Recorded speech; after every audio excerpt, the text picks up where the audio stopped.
This episode kicks off with a question that has been echoing across Chicago. If the Bears rise to the top of the NFC North, does their head coach deserve to be named Coach of the Year? It's a debate that has picked up fire on social platforms, especially among fans who've watched this team claw its way through adversity. And honestly, it's a lot more than a casual debate. It's a legitimate discussion, backed by results, circumstances, and expectations that were never supposed to tilt in the Bears' favor this quickly. Let's set the scene. The NFC North hasn't been a soft landing spot for any team. It has been one of the toughest, most chaotic, and competitive divisions all year long. Defensive battles, offensive breakouts, injuries, and unpredictable swings have shaped the landscape. In a division this intense, winning isn't accidental, it's earned, moment by moment, adjustment by adjustment, week by week. That's why the coach in this discussion has become such a compelling figure in the national conversation. We're not just talking about improved play calling or cleaner execution. We're talking about a leader who stepped into a roller coaster season and somehow managed to steady the ride. Now, what really caught people off guard is how far down the odds list this coach started. Conversations around the league highlighted other names as heavy favorites. Analysts, pundits, and sports bettors pointed in different directions, some leaning toward long-established coaches with deep resumes, others toward breakout stories that shocked the league early. And sure, those names deserve recognition.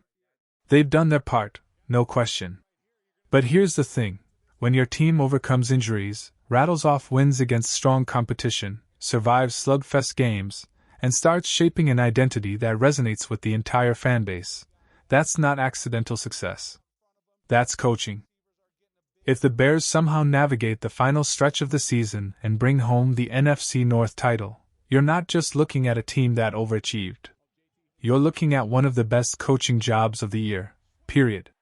The kind of turnaround that shifts narratives, stuns critics, and forces the football world to acknowledge what's been happening behind the scenes. And that's where the real conversation begins. Is it enough to win the honor outright? Should it at least guarantee a seat at the table? Does the strength of this division make the case even stronger? Before we dive deeper, let's be clear, no award should ever be automatic.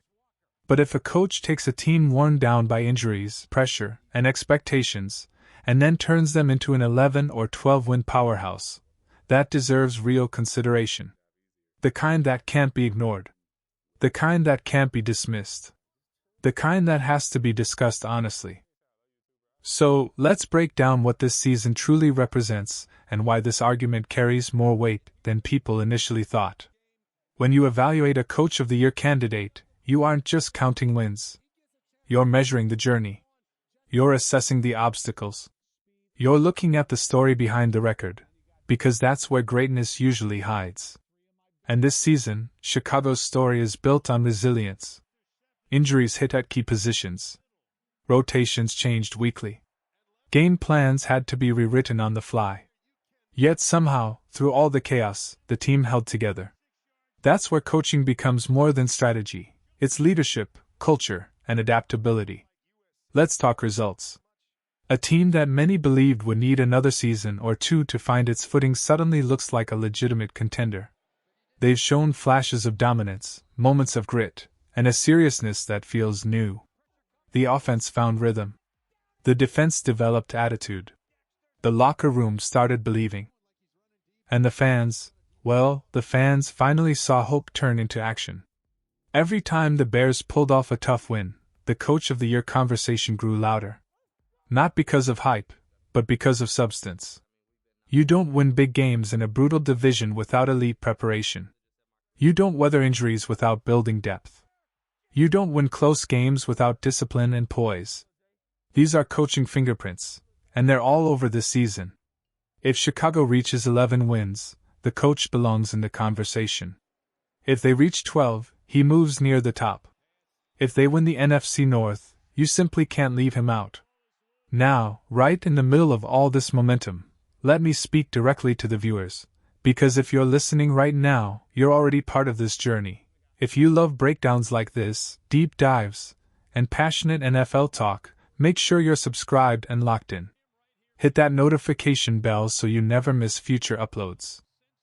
This community is growing fast, and your support pushes every episode forward. Alright, back to the action. When you compare resumes with other nominees across the league, things get interesting. Some coaches inherited strong rosters. Some rode early season momentum. Some faced weaker divisions. But the Bears' situation? It sits in the earned every inch category. A battered lineup. A tough schedule. A division full of playoff caliber opponents. And yet, here they stand, refusing to fade. That's not luck. That's not a fluke. That's coaching. Fans know it. Players know it. Analysts are starting to accept it. And award voters? They're going to have a decision to make if this trend continues. But the question remains, are you convinced? Is the case strong enough? Let's take this home in the final section. As the season pushes toward its final stretch, the energy in Chicago feels different. Fans aren't just watching games, they're living them. Every snap feels meaningful. Every week feels like another chapter in a story that no one expected to be this good, this soon. And that's part of why this Coach of the Year conversation matters so much. It represents validation, not just for the head coach, but for the entire organization. For the players who fought through injuries, for the rookies who stepped up when needed, for the veterans who held the locker room together, and for the fans who've waited years for a season that feels this alive. Winning the NFC North would be more than a trophy, it would be a statement. A moment that signals Chicago isn't just rebuilding anymore. They're rising. They're competing. They're redefining their future. And if the team finishes with 11 wins, or better yet 12, the coach's case becomes almost undeniable. Not guaranteed, but absolutely worthy of respect. Awards aren't just about records, they're about impact. And the impact here has been massive. But ultimately, this conversation circles back to you, the fans. Do you believe this coaching job has been one of the best in the league this season? Do you believe the turnaround, the discipline, the resilience, and the growth place him among the top coaching minds right now? Should he win it? Or should he simply be in the mix? Your voice matters in these discussions. Your perspective shapes the narrative. Your passion keeps conversations like this alive.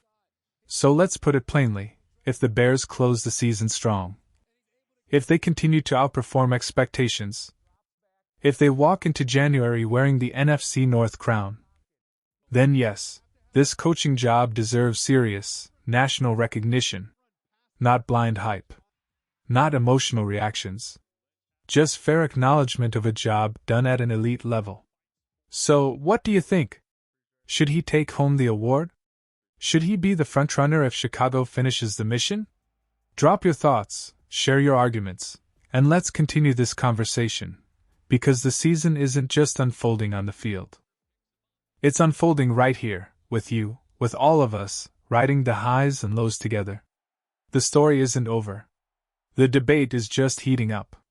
And one thing is certain, Chicago's future is suddenly looking brighter than anyone expected.